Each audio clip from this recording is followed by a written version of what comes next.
Before we dive in, I want to share something that can make 2026 your best year yet. It's called the Success Blueprint, a quick, powerful goal-setting course designed to help you achieve goals that actually fit your values, your capacity, and your season of life. Inside, you'll create a focused plan for 2026 that feels exciting and doable, not overwhelming. Think of it as a roadmap that channels your ambition into meaningful, sustainable progress. And it's yours for $26.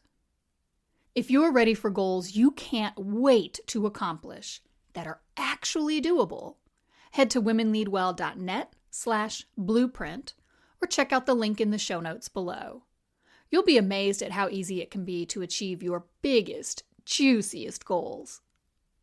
And now, on to the episode.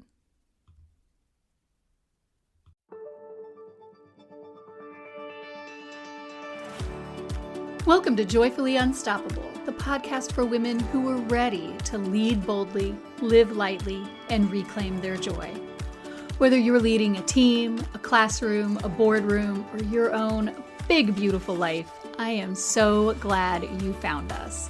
I'm your host, Becky Ham, leadership coach, speaker, and founder of Women Lead Well. After years of high-level leadership, I discovered that success doesn't have to come at the cost of your peace, your values, or your well-being. Each week, we'll explore what it means to lead joyfully, sustainably, and authentically, even in a world that tells you to hustle harder and prove your worth. You carry a lot. Let's help it feel lighter. Okay, my friends, happy Thanksgiving. For those of you in the United States, for those of you outside of the United States who might be listening, this week is Thanksgiving inside the United States, where we give thanks for all of our many blessings and gifts that we have received throughout the year, and just what a joy it is to be an American and to live in such a beautiful, lovely country. So, happy Thanksgiving, my friends. I hope for those of you who are here in the U.S. that you have a great time celebrating, that you're able to take a step back from the day-to-day hustle and bustle and really, truly, sincerely count those blessings. Because as difficult as this year has been, we have a lot to be thankful for. And this is what we are going to do today on the podcast. I invite you to take this episode as a little pause, as an opportunity to really focus on what brings you the most joy, on what is fundamentally most important to you, and to celebrate those things that we have. I encourage you to be proud of all that you have accomplished so far this year, through the incredibly difficult year that 2025 has been, and let's be thankful. We are also, as a leadership podcast, we are going to talk about gratitude and how gratitude amplifies, how it improves your effectiveness as a leader, both in terms of how gratitude is a catalyst for team performance, and then also the neuroscience behind how gratitude shapes your resilience and makes you more resilient, not just as a leader, but as a person, as a human. And so, gratitude is really important in life. And I will be candid. I don't know if you are like me. Maybe you are. I will speak for myself. And I anticipate that many successful women, that some successful women, I don't want to project, but I anticipate that at least a few of you listening share this trait that I have had in my life. And that is, I am a high energy woman, and I have big goals and dreams, and I am ambitious in the best way possible. And that means that I can spend a whole lot of time. My natural inclination for decades was to always be looking ahead at what I was aiming to achieve, at what I was working to accomplish. And it was always the what's next, what's next, what's next mentality, as opposed to actually savoring and grounding into and being grateful for all the accomplishments, all the achievements, all of the joy, all of the beauty, all of the wonder that was already present in my life. You know? And so I am glad that today we are really going to talk about gratitude for what already is. Because we can continue to be ambitious. We can continue to be successful. We continue to have a lot of energy and to put that energy toward building and creating, bringing something into being in this world that is amazing. And also be grateful for what we have already, right? Those two are not mutually exclusive. And again, for a big chunk of my life, I ignored the gratitude to focus on the building. And so I'm grateful that we have some time on this episode today to focus on the gratitude and how it helps support the building. Again, the two are not mutually exclusive. Okay. So I just threw down a big claim, right? I just said that gratitude will make you more successful, that gratitude amplifies the achievement and the ambition. What in the world do I mean about that?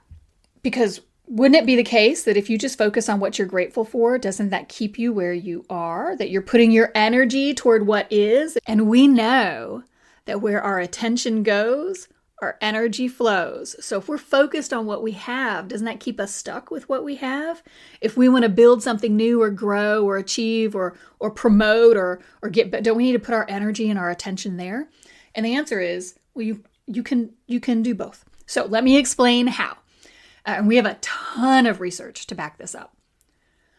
Data point number 1, employees are 50% more likely to be productive when they feel appreciated. And that comes out of research through the University of Pennsylvania. Why is that? Well, it's just a human dynamic. When I feel like I'm being appreciated, I'm going to be motivated to lean into that feeling. It feels good to know that I'm appreciated. I'm going to want more of it. And so I'm going to do more of the things that allow me to receive that appreciation. So when you as a boss, when you as a leader, that could be formal or informal. That could be you as a parent, you as a spouse, you as a member of the PTA or the board at your church or whatever, the coach of your soccer team, whatever it would be. When you express appreciation for others, when you are intentional and consistent and authentic, right, honest and truthful, sincere about expressing your gratitude, your appreciation for others, you boost their motivation to perform. Period. Fact. We know it to be true. Well, okay.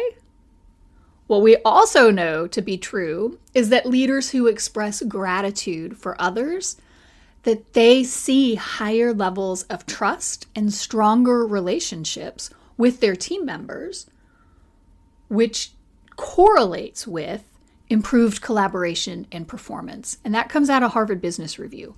And so when you invest in your people, when you show your appreciation for your people, you strengthen those relationships, and that allows for stronger working relationships and collaboration.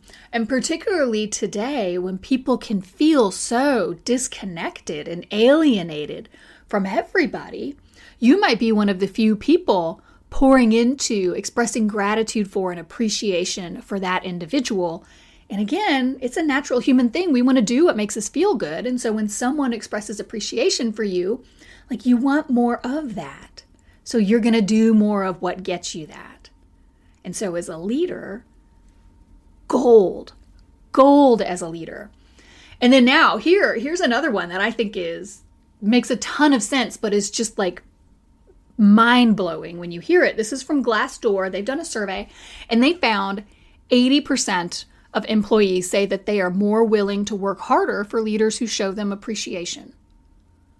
Like that is both simultaneously like, duh, like of course that's true, but just the sheer like 80% of employees, 80% of the people they surveyed, that's impressive, right? Like that should be telling you something as a leader. 80% of your people are going to work harder for you if you show them appreciation.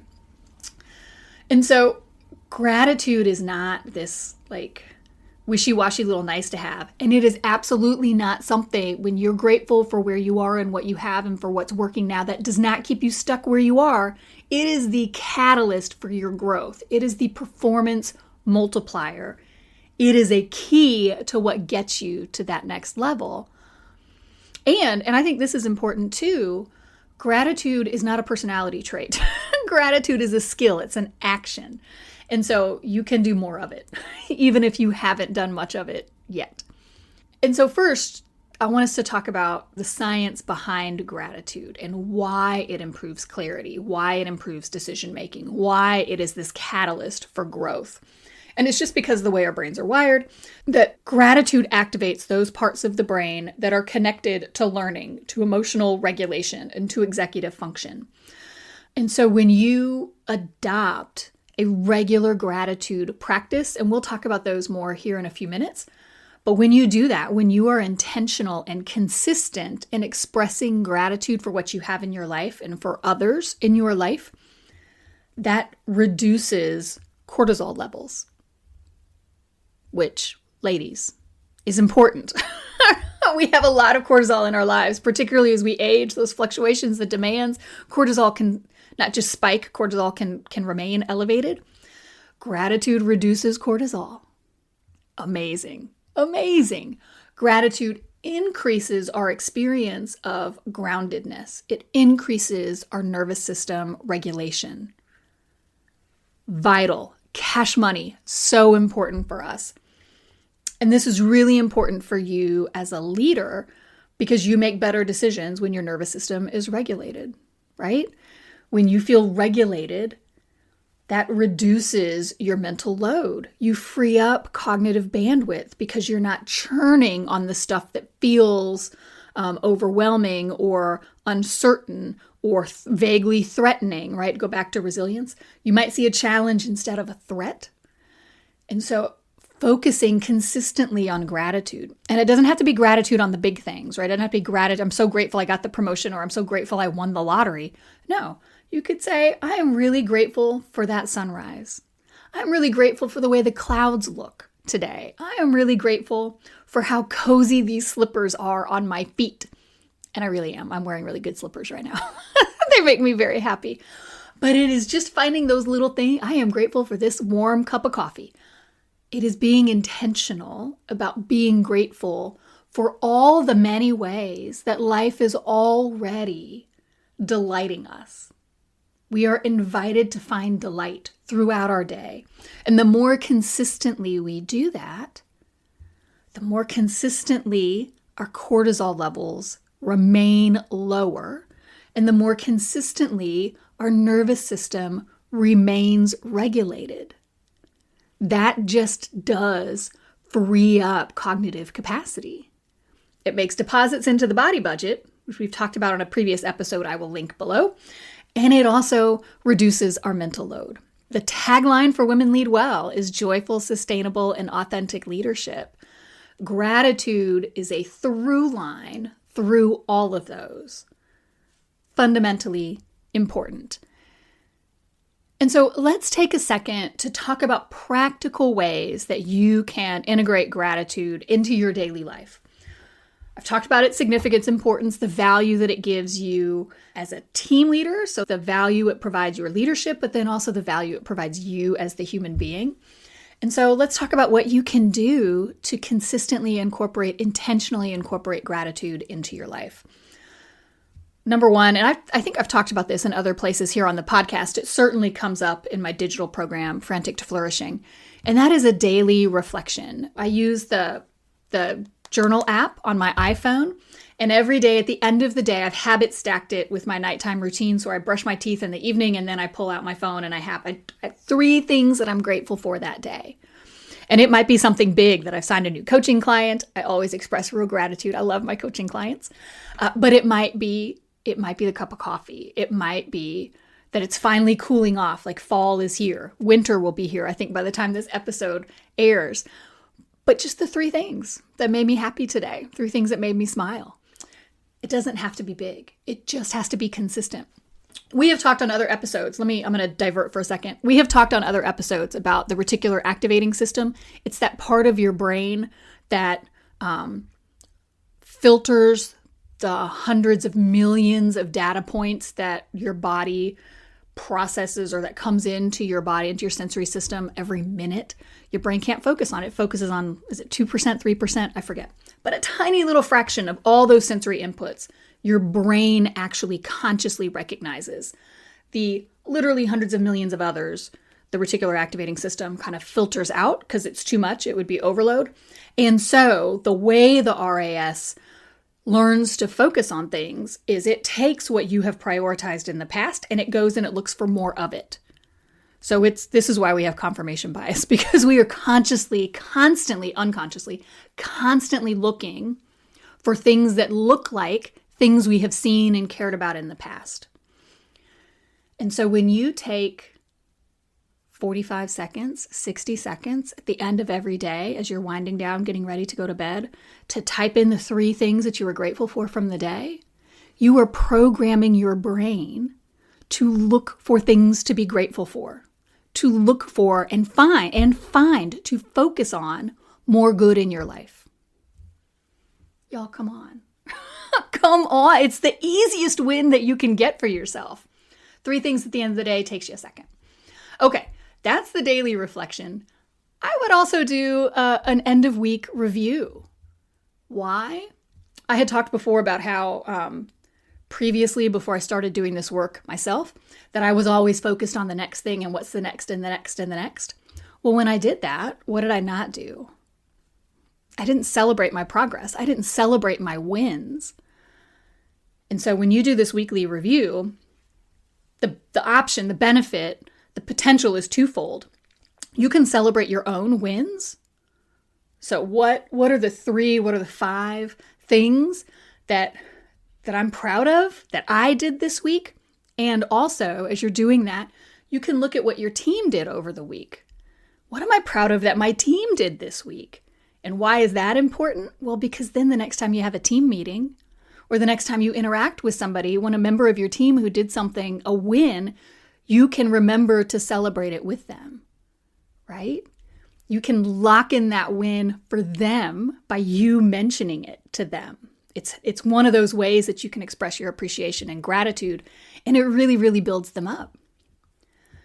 This can feed into maybe an appreciation round in a team meeting that you can do a shout out. You can shout people out during your team meetings to talk about their wins. You can highlight the things that they did that you're grateful for. Maybe I'm talking about wins, but maybe there was a failure. Maybe there was a missed opportunity. Maybe there was something that went south.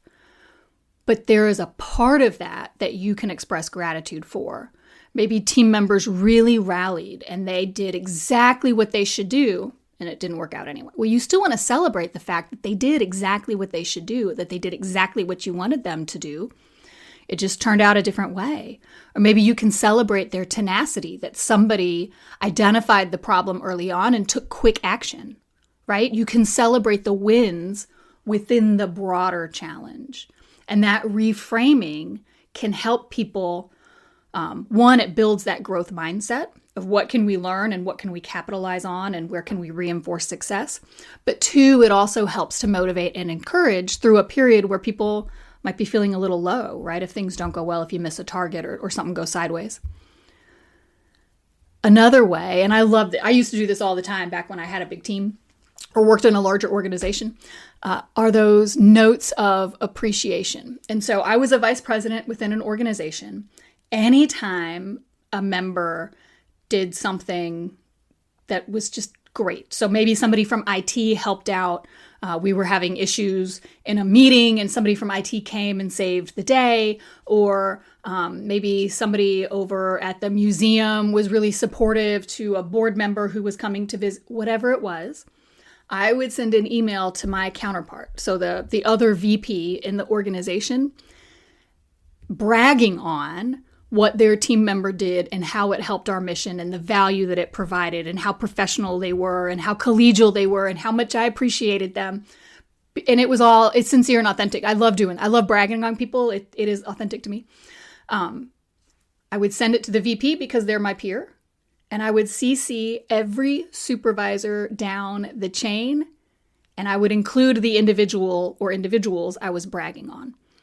And I freaking loved to do it because it feels really good to brag on someone. It feels amazing to be able to talk about the good work that somebody is doing at another part of the organization. And for me to let one of my peers know, one of my counterparts, my fellow VPs know, like somebody within your team, within your street, they're tearing it up. Like they are doing exactly what we want to see more of. And I am so grateful to them.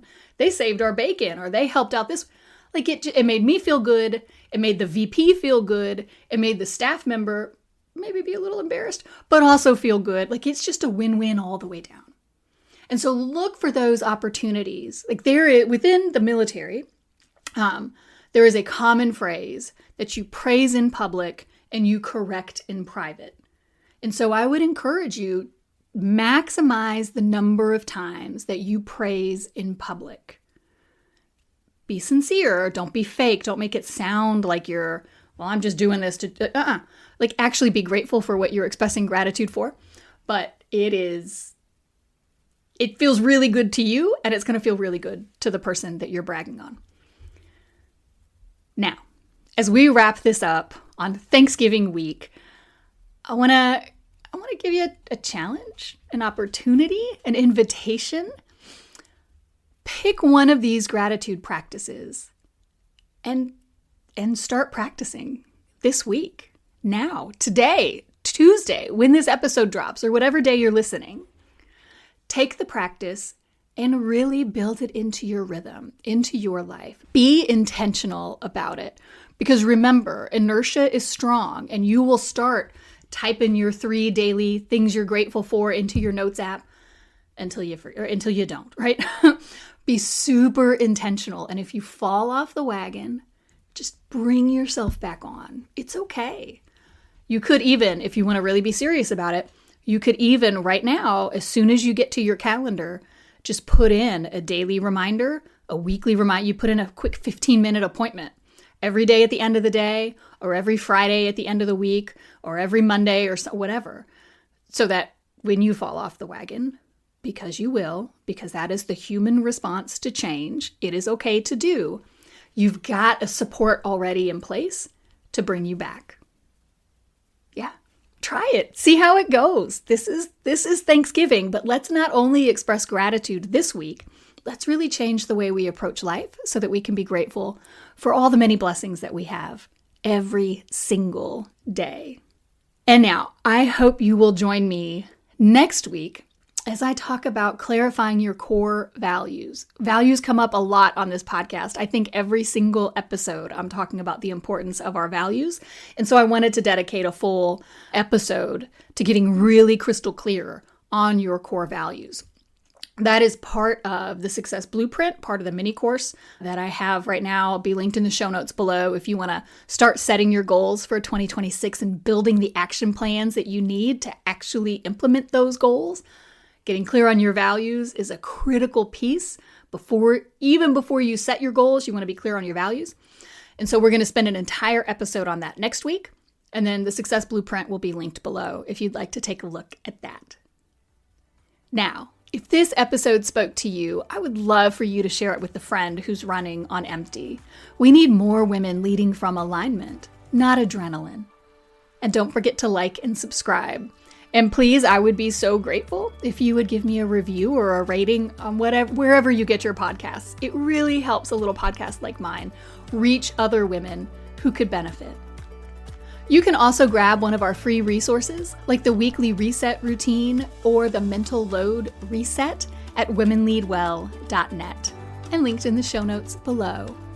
Remember, joyful, sustainable, and authentic leadership is possible, and you deserve to enjoy every minute of it.